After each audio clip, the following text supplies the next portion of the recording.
আজকে ট্রাইব্যুনালে কোন অবস্থায় আছে কেউ জানে না। তাদের ভোটার লিস্টে নাম তুলতে হবে। কংগ্রেস থেকে আমরা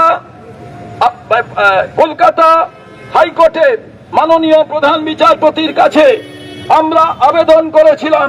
আজকে রাজ্যপালের কাছে আমরা সে ব্যাপারে জানতে চাইছি।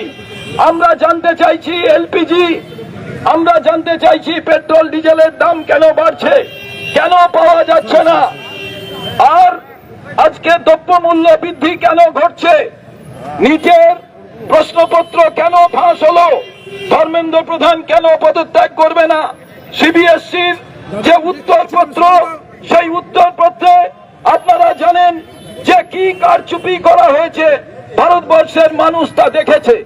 এ বাদে আপনাদের প্রত্যেকের জানা প্রয়োজন যে 1.5 কোটি গাছ কেটে ফেলা হচ্ছে।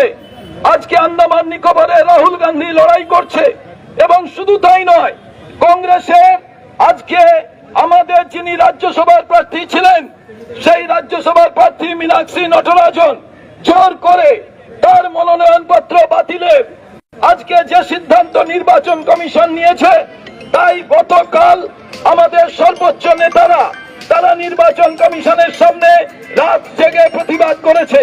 আজকে সবাই মিলে প্রথম আমাদের আওয়াজ হবে, হকার ভাইদের কেন উচ্ছেদ করা হলো।